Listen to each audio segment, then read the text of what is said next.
전능하사 천지를 만드신 하나님 아버지를 내가 믿사오며 그 외아들 우리 주 예수 그리스도를 믿사오니 이는 성령으로 잉태하사 동정녀 마리아에게 나시고 본디오 빌라도에게 고난을 받으사 십자가에 못 박혀 죽으시고 장사한 지 사흘 만에 죽은 자 가운데서 다시 살아나시며 하늘에 오르사 전능하신 하나님 우편에 앉아 계시다가 저리로서 산자와 죽은 자를 심판하러 오시리라. 성령을 믿사오며 거룩한 공예와 성도가 서로 교통하는 것과 죄를 사하여 주시는 것과 몸이 다시 사는 것과 영원히 사는 것을 믿사옵나이다. 아멘.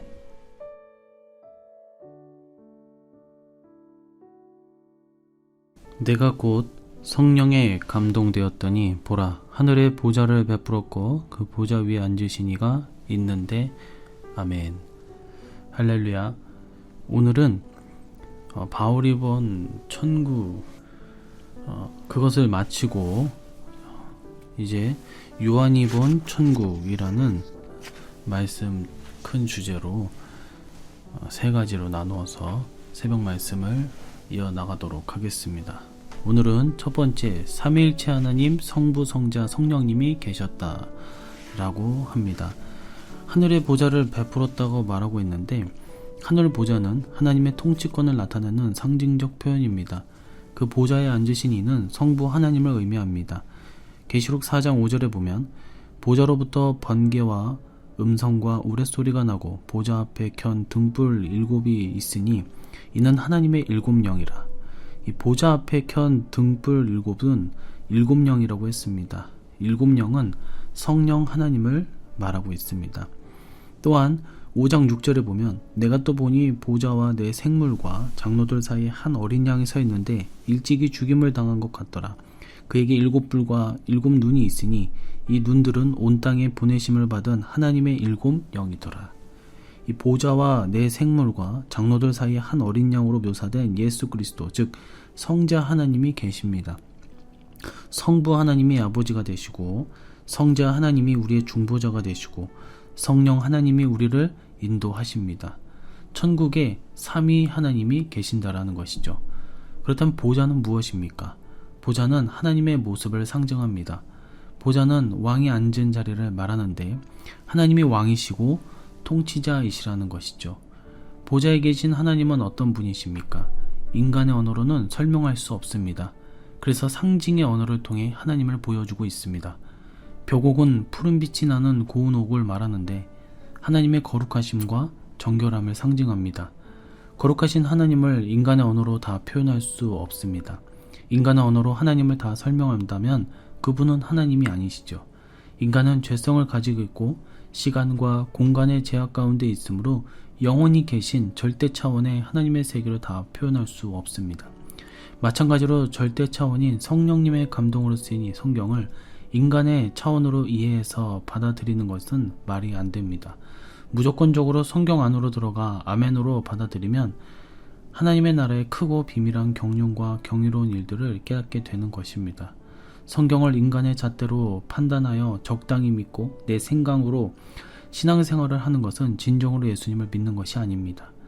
하나님에 대해 감동해야 합니다. 하나님의 크고 비밀한 세계를 그대로 받아들일 줄 알아야 합니다. 홍보석은 홍옥이라고도 하며 루비를 가리키는데 하나님의 공의로움과 심판을 상징합니다. 대제사장의 흉패에 부착되어 있는 보석이며 하늘로부터 내려오는 예루살렘의 성의 기초석으로 나오는 보석입니다. 우리 하나님은 공의로운 분이십니다. 죄에 대해서는 심판하고 의에 대해서는 자비하신 분이십니다. 예수님 그 재림의 날에 공의로운 심판을 하여 의로운 자를 구원하고 심판하십니다. 무지개는 하나님께서 노아를 대표로 하여 인류와 맺으신 언약을 상징하는 것으로 인류를 향한 하나님의 극률한 자비의 은총과 보호를 의미합니다. 무지개는 약속의 하나님을 상징합니다. 녹보석은 에메랄드를 말하는데 이 보석 역시 대제사장의 흉패에 부착된 보석이었으며 예루살렘 성의 4번째 기초석입니다. 녹보석은 영원한 생명의 하나님을 상징하며 또한 하나님의 은혜를 상징합니다. 요한의 몸은 반모섬에 있고 성령에 감동되어 하늘문이 열려 천국에 들어갔습니다. 천국에 가서 그 거룩한 모습을 표현할 수가 없었습니다. 바울은 말로 다 표현을 하지 못했는데 그나마 요한은 계시가 점진적으로 뚜렷해지므로 바울보다 표현을 좀 더 잘할 수 있었습니다. 요즘 과학자들에 의해 최근에 밝혀진 것을 보면 놀라운 사실들이 많이 있는데, 태양이 떠오를 때 빛에서 인간의 생명을 좌지우지하는 빛이 나온다고 합니다. 성경에 있는 것이 이제야 진실로 밝혀지고 있는 일들이 많이 있습니다. 욥기서와 시편에 나온 많은 구절들이 과학적으로 오늘날 입증되어지는 일들이 많이 있습니다. 계시록 4장 5절, 보좌로부터 번개와 음성과 우레소리가 나고 보좌 앞에 견 등불 7이 있으니 이는 하나님의 7영이라. 성령님은 7영으로 말합니다 그랬습니다. 7이라는 수를 쓴 것은 완전하시며 충만한 성령님을 말하는 것입니다. 스가랴는 하나님의 영을 여호와의 7눈으로 비유했습니다. 요한도 하나님의 영을 7영으로 표현하고 있습니다. 성령께서 하나님의 보좌 앞에 있다는 것은 성령의 영광과 권위를 나타내 주시며 성령께서 성부 하나님과 모든 일을 함께 하시는 분이시라는 것을 알 수 있습니다. 요한계시록 5장 6절에 보면 내가 또 보니 보좌와 내 생물과 장로들 사이 한 어린 양이 서 있는데 일찍이 죽임을 당한 것 같더라. 그에게 7뿔과 7눈이 있으니 이 눈들은 온 땅에 보내심을 받은 하나님의 7영이더라. 좀 전에도 읽었죠. 여기서 어린 양이 보좌와 내 생물과 장로들 사이에 있다고 했습니다. 보좌는 하나님이고 내 생물은 천사들입니다. 어린 양이신 그리스도가 하나님과 하나님의 백성을 대표하는 24장로들 사이에 있다는 것은 그가 자기 백성의 중보자이심을 나타내는 것입니다. 하나님과 죄인인 인간을 서로 화해시키기 위해서 중보자로 오신 그리스도께서는 십자가에서 구속사역을 완수하시고 승천하신 후에 지금은 하나님 보좌 우편에서 성도를 위하여 중보하고 계시는 것입니다. 예수님을 통하지 않고는 천국에 가지 못합니다. 예수님 안에 거할 때 모든 것이 다 있습니다. 이런 진리가 또 어디 있겠습니까? 하나님의 우리를 때로는 부유하게, 때로는 가난하게, 때로는 아프게, 때로는 기쁘게 하십니다. 선한 의미에서는 새끼밥 먹고 잠잘 때 있으면 걱정하지 말아야 합니다. 그런데 왜 걱정이 안 되겠습니까? 그러나 천국을 사모하는 자는 어떠한 상황과 환경 속에서도 천국 신앙을 무너뜨리지 않고 항상 기쁘게 살아야 될 줄로 믿습니다. 세상을 이길 힘은 성경밖에 없고 신앙으로 살아갈 힘도 성경 외에는 없습니다. 천국은 어떤 지역적 개념으로 생각하거나 이해해서는 안 됩니다. 천국은 이미 예수님이 오심으로 시작되었습니다. 이게 무슨 말입니까? 우리가 예수님을 영접함으로 마음의 천국을 누리고 살 수 있는 것입니다. 진정한 평안을 얻는 것이죠. 이미 천국이 시작되었다는 것은 초림 예수님이 오심으로 말미암아 예수님을 영접한 자들이 오늘 죽는다 해도 바로 천국에 들어간다라는 의미입니다. 이미 시작된 천국이요, 육체를 입고 들어갈 천국은 아직 오지 않았습니다. 내가 오늘 죽으면 요한이 들어간 천국에 갈 수 있습니다. 내 영이 들어가는 것입니다. 바울도 요한도 그 누구도 육체로는 천국에 갈 수 없습니다.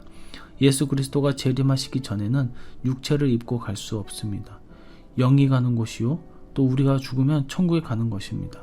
그러나 아직 영광스러운 예수님의 몸을 입고 영육이 누릴 수 있는 천국이 남아 있습니다. 천국은 우주적이고 하나님의 주권 통치가 머무는 곳입니다. 적극적이고 역동적이고 전 우주적인 것입니다. 나라의 한쪽에 사는 것이 아닙니다. 천년왕국은 주권적인 통치의 개념으로 우리가 왕으로서 살아가는 겁니다. 베드로후서 1장 11절을 보면 이같이 하면 우리 주 곧 구주 예수 그리스도의 영원한 나라에 들어감을 넉넉히 너희에게 주시리라. 요한이 천국에 가니 삼위의 하나님이 계셨습니다. 성부, 성자, 성령 하나님의 지배를 받고 지금도 계시는 삼위의 영광 속에 살기를 주님의 이름으로 간절히 축원해 드립니다. 기도하겠습니다. 우리 지난 시간까지 바울이 본 천국에 대해서 말씀을 전하였고, 오늘 이 시간부터 요한이 본 천국에 대해서 말씀을 증거하였습니다. 요한은 삼위 하나님을 보았다고 했습니다.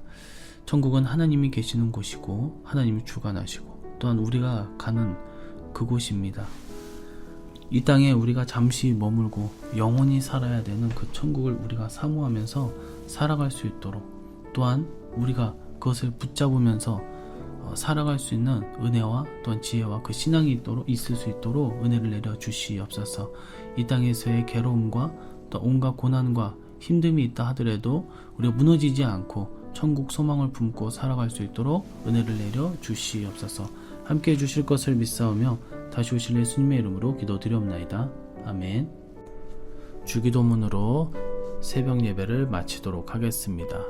하늘에 계신 우리 아버지여, 이름이 거룩히 여김을 받으시오며 나라의 임하옵시며 뜻이 하늘에서 이룬 것 같이 땅에서도 이루어지이다. 오늘날 우리에게 일용할 양식을 주옵시고 우리가 우리에게 죄 지은 자를 사하여 준 것 같이 우리 죄를 사하여 주옵시고 우리를 시험에 들게 하지 마옵시고 다만 악에서 구하옵소서. 대개의 나라와 권세와 영광의 아버지께 영원히 있사옵나이다. 아멘.